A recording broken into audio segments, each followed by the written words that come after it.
बिस्मिल्लाहिर्रहमानिर्रहीम। आज हम एक और गैनकोलॉजिकल एबनॉर्मेलिटीज या गैनकोलॉजिकल डिजीज को डिस्कस करने जा रहे हैं, जो कि बहुत फ्रीक्वेंटली हमें क्लिनिक में ये केसेस मिलते हैं। Uterine fibroid. Dear students, doctor साहबान्स, अक्सर मुख्तलिफ इमेजेस में और मुख्तलिफ इन्वेस्टिगेशंस में हमारे पास ये रिजल्ट सामने आते हैं, जिसमें लिखा होता है यूट्राइन फाइब्राइड या fibroids of the uterus. Uterine और फाइब्राइड, सबसे पहले हमें पहले लफ्ज से ये समझ आ गई कि ये कॉम्प्लिकेशन किस ऑर्गन की और किस मेडिकल स्पेशलिटी की और कौन से ह्यूमन बॉडी सिस्टम की कॉम्प्लिकेशन है। जैसे हम जानते हैं कि uterus is the basic sexual organs of female reproductive system. Primary gonads है फीमेल रिप्रोडक्टिव सिस्टम का। यूट्रस, जिसको उर्दू में बच्चादानी कहते हैं, इंग्लिश में यूट्रस कहते हैं, अरबी में अरेबिक में इसके लिए लफ्ज रहम, उर्दू में भी यूज होता है लेकिन बेसिकली ये अरबी का लफ्ज है रहम, जिसकी जमा है अरहाम। अरहाम, जैसे कुरान मजीद में है अल्लज़ी कैफ़ा यशाअ फिल अरहाम, कि अल्लाह ताला तस्वीरें बनाता है अल्लज़ी युसव्विरुकुम फिल अरहाम कैफ़ा यशाअ। अरहाम रहम की जमा है। रहम का मतलब बच्चादानी, इंग्लिश में यूट्रस। इसी यूट्रस को मेडिकल में दो नामों से लिखा जाता है। एक हेस्टर, हेस्टर और एक मैट्रन। हेस्टर और मैट्रन। हेस्टर भी इसको मेडिकल में कहा जाता है। इसी हेस्टर से एक लफ्ज है हेस्टेरिया, जो अब तो साइकोलॉजिकल डिजीज डिक्लेयर हो चुकी है। पुराने जमाने में या शुरू में साइंटिस्ट का या फिजिशियन का यह ख्याल था कि खवातीन में ये जो हेस्टेरिया नुमा डिजीज आती है ये यूट्रस की वजह से होती है, इसलिए उसका नाम रखा गया हेस्टेरिया। हेस्टेरिया जो डिजीज है हमारी, अब तो खैर ये कंसेप्ट चेंज है कि अब ये है कि ये टोटली साइकोलॉजिकल डिजीज है। शुरू में ये समझा जाता था कि चूंकि ये ज्यादातर फीमेल में पाई जाती है और फीमेल भी वो जो रिप्रोडक्टिव एज में होती हैं, तो साइंटिस्ट ने ये ख्याल किया कि शायद जो माहाना मेंस्ट्रुअल साइकिल में यूट्रस में चेंजेस आती हैं यूट्रस में तब्दीलियां आती हैं, उस वजह से शायद ये डिजीज होती है, तो इसको इसलिए हेस्टेरिया का नाम दिया गया। तो ये लफ्ज हेस्टर है। एक और टर्म हमें मिलती है hysterectomy, removal of the uterus. Uterus को रिमूव किया जाता है तो वहां पर मेडिकल टर्म यूज होती है हेस्टेक्टमी। दूसरा लफ्ज यूट्रस के लिए मैट्रन यूज होता है, मैटरनिटी सेंटर, मैटरनिटी होम। और इन्फ्लामेशन ऑफ द यूट्रस के लिए metritis, METRITIS, metritis. Any how, uterus एक बेसिक फीमेल रिप्रोडक्टिव सिस्टम का ऑर्गन है जो मेंस्ट्रुअल साइकिल में मुख्तलिफ चेंजेस में जाता है और in case of pregnancy, in case of conception, फिर फीटस को अकोमोडेट करता है और फीटस की ग्रोथ इसी ऑर्गन में कंप्लीट होती है। इसके साथ जो दूसरा लफ्ज है वो अब पैथोलॉजी का लफ्ज है। यूट्रस तो नॉर्मल एनाटॉमी का लफ्ज है। फेब्राइड, फेब्राइड बेसिकली फाइब्रस से निकला है, फाइब्रस। इसी यूट्रस के कुछ टिश्यूज, मस्कुलर टिश्यूज और फाइब्रस टिश्यूज, फाइब्रस टिश्यूज और मस्कुलर टिश्यूज की ग्रोथ ओवर एक्टिव हो जाती है, वो ओवर ग्रोथ में चले जाते हैं due to number of cells और due to size of sales.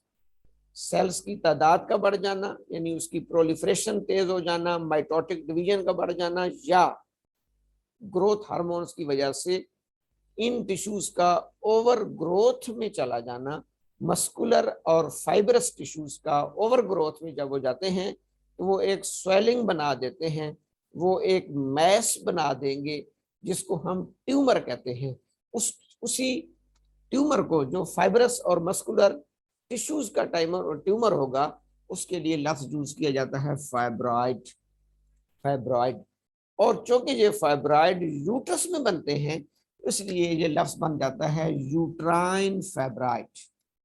Uterine fibroid, fibroids in the uterus.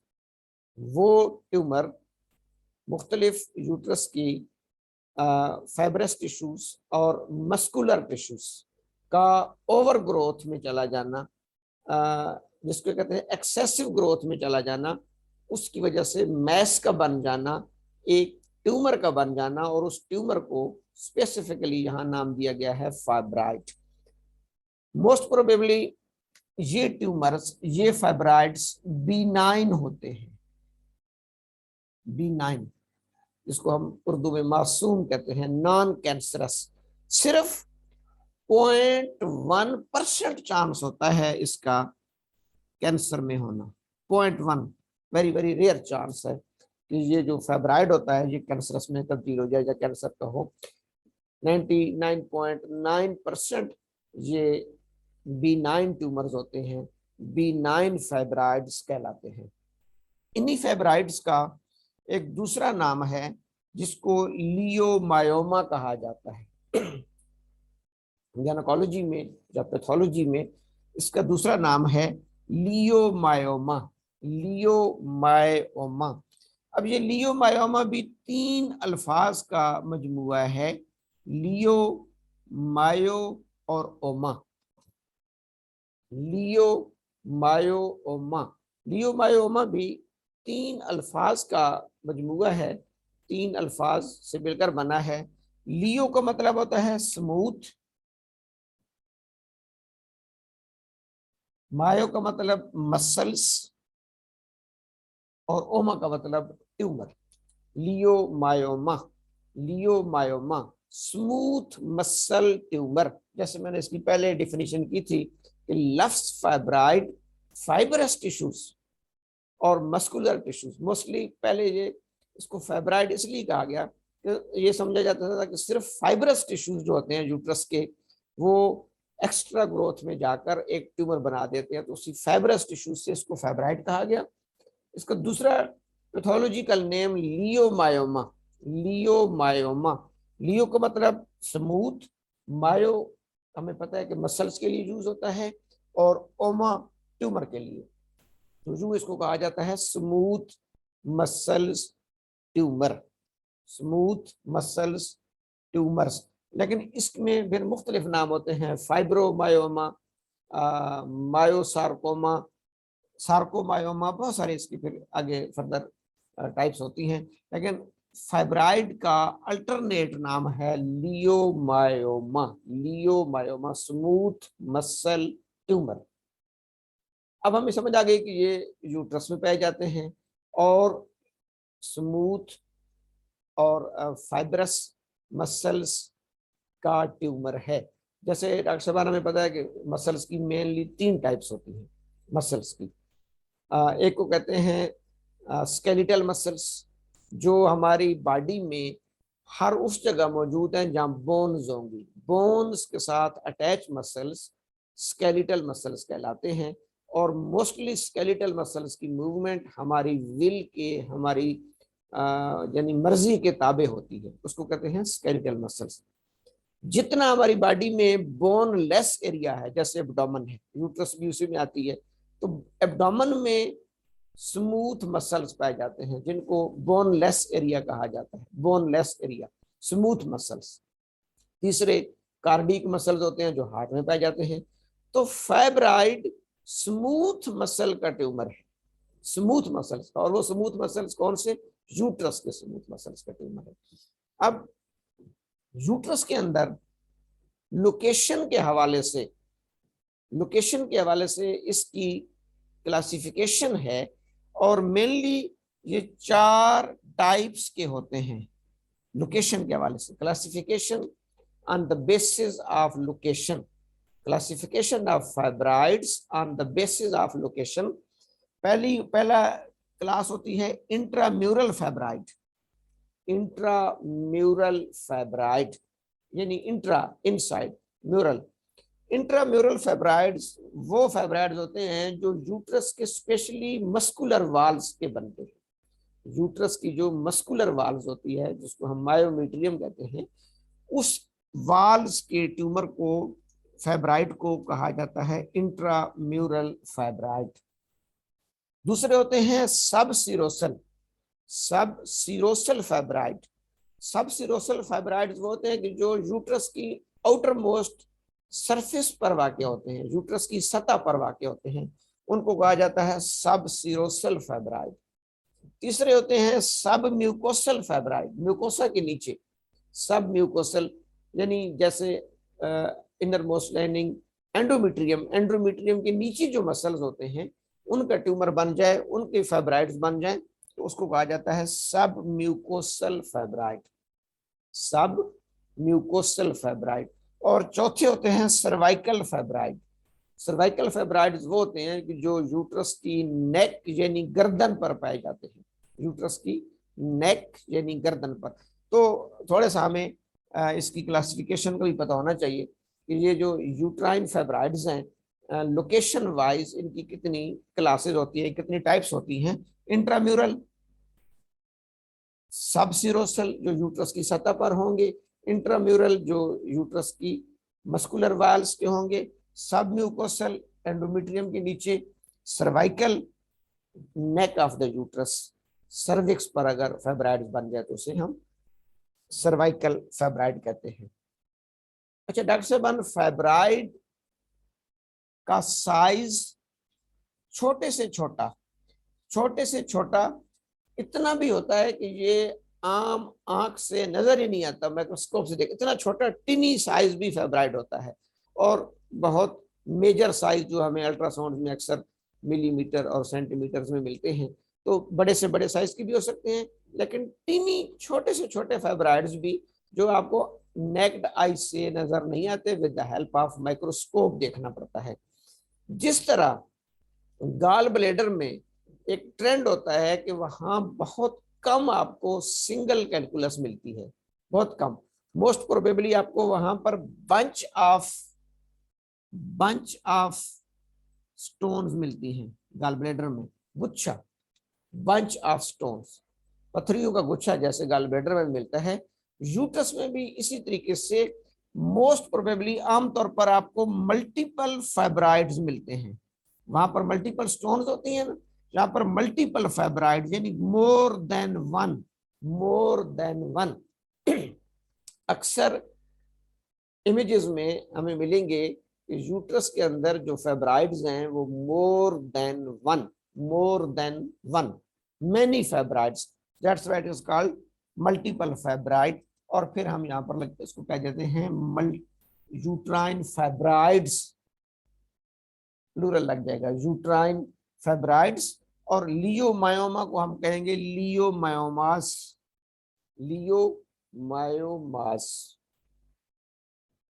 इधर मल्टीपल फाइब्राइड्स। इसके बाद नेक्स्ट जो इंपॉर्टेंट चीज है वो इसकी एटियोलॉजी है, काजेस,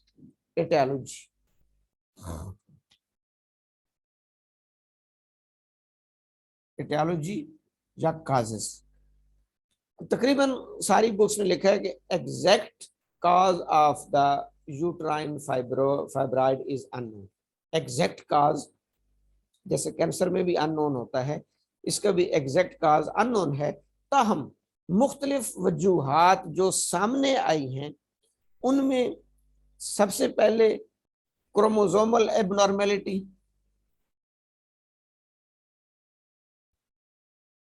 क्रोमोसोमल एबनॉर्मेलिटीज यानी क्रोमोसोम्स जो यूट्रस के सेल्स का जेनेटिक मटेरियल है हमें जैसे पता है कि जेनेटिक मटेरियल डीएनए पर मुश्तमिल होता है, न्यूक्लियस, क्रोमोसोम्स, डीएनए और जीन्स पर। तो बाज़ औक़ात कोई इनहेरिटेंस यानी नस्ल दर नस्ल कोई जीन चला आ रहा होता है, या इस इंडिविजुअल में कोई जेनेटिक म्यूटेशन हो जाती है, कोई जेनेटिक डिसऑर्डर आ जाता है, कोई कॉपीज डिलीट हो जाती है, कोई कॉपीज जीन की एक्सेस लग जाती है, ये सारे जेनेटिक डिसऑर्डर में आते हैं। तो एक काज इन फेब्राइड्स का क्रोमोसोमल एबनॉर्मेलिटी जेनेटिक डिसऑर्डर को तस्वर किया गया है कि मोस्ट प्रोबेबली ये जेनेटिक डिसऑर्डर हो सकता है। दूसरा सबसे बड़ा काज इसका हार्मोनल इम्बैलेंसेस। दूसरा बहुत बड़ा काज ये देखा गया है कि आमतौर पर चूंकि हर मेंस्ट्रुअल साइकिल में फीमेल मुख्तलिफ सेक्सुअल हार्मोन्स की का उतार चढ़ाव आता है, मसलन जैसे FSH, LH, प्रोजेस्ट्रोन, बिलखसूस यूट्रस पर एक्ट करते हैं प्रोजेस्ट्रोन और एस्ट्रोजन। एस्ट्रोजन प्रोजेस्ट्रोन के लेवल्स बाज़ औक़ात वो हाइपर सेक्रीशन में चले जाते हैं, उनकी वजह से भी ये बन सकते हैं fibroids. Chromosomal abnormalities, hormonal imbalancing, और ज्यादातर जो यूट्राइन फाइब्राइड्स हमें मिलते हैं वो इसलिए हार्मोनल इम्बैलेंसेस के साथ अटैच होते हैं कि वो फीमेल की फर्टाइल लाइफ में बनते हैं। रिप्रोडक्टिव एज जो मैंने पहले भी बताई थी, प्यूबर्टी से लेकर मीनोपाज के दरमियान जो लाइफ होती है, that is called fertile life, reproductive life, functional life. उस रिप्रोडक्टिव लाइफ में वो भी बिलखुसूस मिड और लेटर, यानी रिप्रोडक्टिव लाइफ भी दरमियान की और एंड की, मीनोपाज के करीब। तो रिसर्च डेटा ये कह रहा है 80%, 70 to 80% फाइब्राइड्स आपको जो मिलते हैं वो 40 to 50 ईयर्स एज की खवातीन में मिलते हैं। मोस्ट प्रोबेबली जो 80% फाइब्राइड्स हमें मिलेंगे वो 40 to 50 एज की खवातीन में, यानी इसको आप कह सकते हैं कि लेटर रिप्रोडक्टिव एज, जब उनकी रिप्रोडक्टिव एज अख्तिताम को पहुंचना शुरू हो जाती है 40, 42, 45 साल में, या फिर मिड ऑफ द यानी 30-35 साल के बाद, इस एज में ये फाइब्राइड्स हमें ज्यादा मिलते हैं। और दूसरा रिसर्च डेटा ये कहता है कि पूरी दुनिया में तकरीबन 50% फीमेल्स, बहुत बड़ी परसेंटेज है, 50% फीमेल्स अपनी रिप्रोडक्टिव एज में यूट्राइन फाइब्राइड्स को लाजमन फेस करती हैं, चाहे वो सिम्टोमेटिक हो या एसिम्टोमेटिक हो, यानी उसकी सिम्टम्स भी आ सकती हैं, सिम्टम लेस भी हो सकता है, लेकिन 50% फीमेल्स अपनी रिप्रोडक्टिव लाइफ में, अपनी रिप्रोडक्टिव एज में यूट्राइन फाइब्राइड्स को फेस करती हैं। क्रोमोसोमल एबनॉर्मेलिटी हो गई, हार्मोनल इम्बैलेंसिंग हो गए। तीसरा cause genetic factor, growth factors. Growth factors जैसे मुख्तलिफ ग्रोथ फैक्टर्स हैं, ग्रोथ हार्मोन्स हैं, जैसे पिट्यूटरी रिलीज करता है और बहुत सारे। तो उन ग्रोथ का मतलब होता है कि सेल की ग्रोथ एक्स्ट्रा हो जाती है। मैंने शुरू में बताया था कि फाइब्राइड्स बेसिकली ये ना, अब मसलन यूट्रस के ये सेल हैं, अगर ये साइज में भी नॉर्मल है और तादाद में भी नॉर्मल है, यूट्रस के फर्ज करें समझाने के लिए कोई 10 सेल है, वो साइज में भी नॉर्मल है, तादाद में भी नॉर्मल है, यानी जितने सेल्स टूटते हैं उतने बनते हैं, और वो एक अपने फिजियोलॉजिकल साइज को पहुंच के उनकी ग्रोथ रुक जाती है। तो इस जगह पर कोई स्वेलिंग, उभार, मैस नहीं होगा। जब यही सेल्स एक्सेसिव मल्टीप्लिकेशन में जाएंगे, जिसको कहते हैं कि proliferation, hyper proliferation, hyper cellular activity, hyper proliferation में जाएंगे तो फिर ये 10 की बजाय 15 सेल्स, इसी एरिया में 15 सेल्स बन जाएंगे, या उनका साइज बढ़ जाएगा, उनकी ग्रोथ एक्स्ट्रा हो जाएगी। तो फिर तादाद तो 10 ही रहेगी, लेकिन ग्रोथ बढ़ने से एरिया भी वही रहेगा, क्योंकि एरिया वही है, उसी एरिया में तादाद बढ़ गई या सेल्स की ग्रोथ बढ़ गई, तो वो एक मैस की शक्ल में अल्ट्रासाउंड उसको डिटेक्ट करेगा, दैट इज कॉल्ड फेब्राइड। उसको फिर अल्ट्रासाउंड की वेव्स क्या करेगी, जैसे हम गाड़ी चला रहे होते हैं ना रोड पे, स्मूथ रोड जा रहा है, बिल्कुल अच्छा रोड जो होता है कारपेटेड रोड, अगर खुदा ना खास्ता थोड़ा सा ढीला है कोई थोड़ा सा, तो हमें गाड़ी यूं महसूस होगी, थोड़ी सी गाड़ी उस ढीले पे चढ़ के उतरी है। तो बिल्कुल अल्ट्रासाउंड्स की वेव्स भी ऐसे ही डिटेक्ट करती हैं कि ये एक लफ्ज लिखा होता है अल्ट्रासाउंड में होमोजीनियस और हेट्रोजीनियस, और बाकी उसकी टेक्निकल लफ्ज होते हैं हाइपर इक्विक, हाइपो इक्विक, नॉर्मल इक्विक। नॉर्मल इक्विक का मतलब यह कि वो एक स्मूथ उसमें जा रही हैं वेव्स, हाइपर इक्विक और हाइपो इक्विक। तो जब इस मखसूस एरिया में सेल्स की नंबर ऑफ सेल्स बढ़ेंगे या ग्रोथ ऑफ सेल्स बढ़ेगी, तो यहाँ पर एक मैस आ जाएगा which is called tumour, and this tumour is called fibroid leiomyoma, smooth muscle tumour. तो बाज़ ग्रोथ फैक्टर्स भी इसमें इन्वॉल्व होते हैं।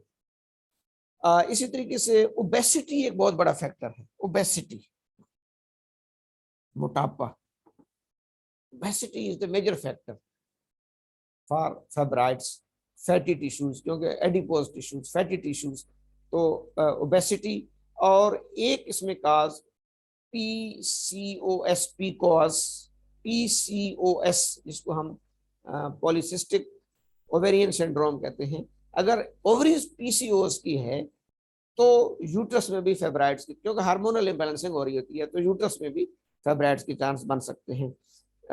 डायबिटीज मेलिटस भी इसमें काज लिखा गया है, और हाइपरटेंशन भी। लेकिन इस वक्त रिसर्च ये भी कह रही है कि मोस्टली ख्वातीन में इस फाइब्राइड की वजह स्ट्रेस भी है। स्ट्रेस, स्ट्रेस, दबाव, प्रेशर, एंजाइटी, डिप्रेशन, फियर, ये स्ट्रेस का जो एक माइंड में माहौल है वो इन फेब्राइड्स का जिम्मेदार बन रहा है, इनको काज कर रहा है। कैसे?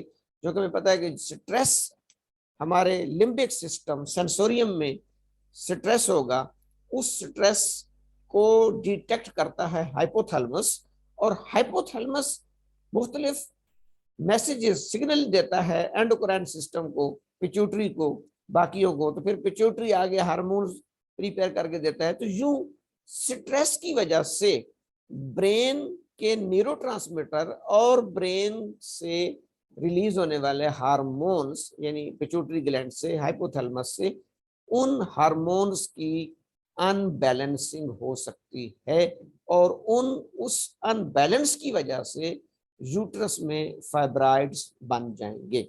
एक ये भी बहुत बड़ा काज है कि स्ट्रेस, जो कि एज ए होम्यो फिजिशियन हम पैथोलॉजिकल काज को ट्रीट करते वक्त फीमेल पेशेंट की माइंड सिम्टम्स को भी कंसिडर करते हैं, बल्कि हाईली इंपॉर्टेंट कंसिडर करते हैं। तो हमें ये भी पता होना चाहिए कि पहले हमें ये पता हो कि ये फाइब्राइड है क्या, कहाँ पर है, इसकी कितनी टाइप्स हैं, फिर इसका लिंक किस किस एटियोलॉजी के साथ है।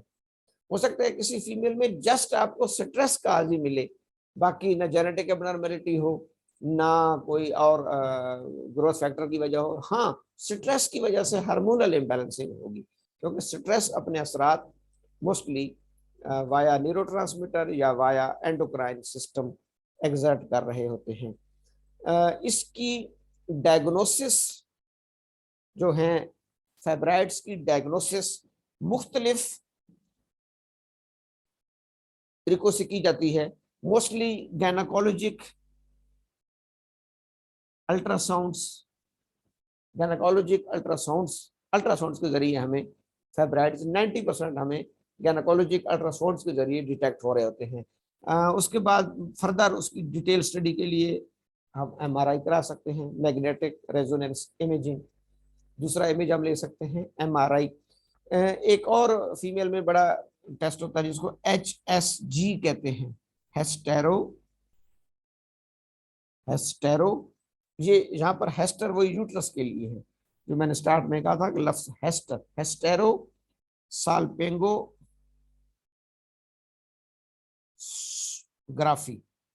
Graphy, हेस्टेरोसाल्पिंगोग्राफी, HSG। बाज़ औक़ात गायनेकोलॉजिस्ट लिख देती है पेशेंट को कि HSG करा के ले आए जी, हेस्टेरोसाल्पिंगोग्राफी, HSG। इसी तरीके से एक सोनोहेस्ट्रोग्राफी, वो अल्ट्रासाउंड ही होता है, सोनोहेस्ट्रोग्राफी, जस्ट यूट्रस की स्टडी। तो इन मुख्तलिफ इमेजेस के जरिए, simple ultrasound, magnetic resonance imaging, hysterosalpingography या सोनोहेस्ट्रोग्राफी, इन मुख्तलिफ टेक्निक्स के जरिए, मुख्तलिफ इन्वेस्टिगेशंस के जरिए हम इनको डिटेक्ट कर सकते हैं, डायग्नोस कर सकते हैं। डायग्नोसिस जैसे दो तरह की होती हैं, एक होती है क्लिनिकल डायग्नोसिस, एक होती है लैब डायग्नोसिस। ये तो हो गई लैब डायग्नोसिस। क्लिनिकल डायग्नोसिस में जो सबसे ज्यादा फाइब्राइड्स में हमें चीज मिलती है वो HMB मिलती है, हैवी मेंस्ट्रुअल ब्लीडिंग, HMB। उसके बाद फिर हम लैब इन्वेस्टिगेशन पे जाते हैं। जब कोई फीमेल कंप्लेंट करती है कि मुझे बहुत ज्यादा हैवी मेंस्ट्रुअल ब्लीडिंग हो रही है, HMB।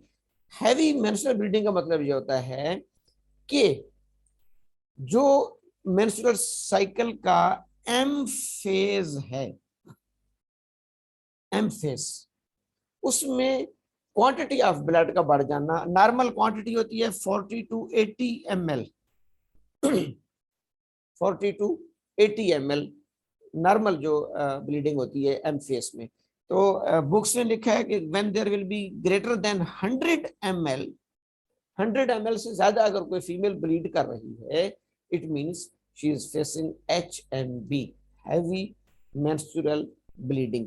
या दूसरी सूरत हाल ये होती है, उसके एम फेस के डेज भी बढ़ सकते हैं। मसलन एम फेस 7 डेज की बजाय 8 डेज, 9 डेज, 10 डेज तक चला जाता है, पॉलीमेनोरिया। तीसरा जो होता है कि उसको बिटवीन द इंटरमेंस्ट्रुअल साइकिल भी ब्लीडिंग हो सकती है, जिसको मेटोरेजिया कहते हैं। अपने एम फेस में ब्लीडिंग का ज्यादा होना मेनोरेजिया, और दो साइकिल्स के दरमियान ब्लीड करना मेटोरेजिया। तो मोस्ट क्लिनिकली हमें HMB, menorrhagia, metrorrhagia, polymenorrhoea, pre menstrual syndrome, एम फेस से पहले, मेंसेस स्टार्ट होने से पहले पेन का होना, एंजाइटी का होना, बहुत ज्यादा कंजेशन का होना, बियरिंग डाउन सेंसेशंस का होना, ये तमाम हमें इलामात इसमें मिल सकती हैं, ये इसके साइन एंड सिम्टम्स हैं। तो मेन HMB क्लिनिकली और लैब्स इन्वेस्टिगेशन जो मैंने बताई है, इनसे हम इसको डायग्नोस कर लेते हैं। नेक्स्ट इंशाल्लाह इसकी फिर होम्योपैथिक मैनेजमेंट पे भी आएंगे। ये इसका पहला पार्ट है जिसमें हमने यूट्राइन फाइब्राइड्स को डिफाइन किया, इसको क्लासिफाई किया, इसकी एटियोलॉजी बयान की और इसकी डायग्नोसिस बयान की। Thank you.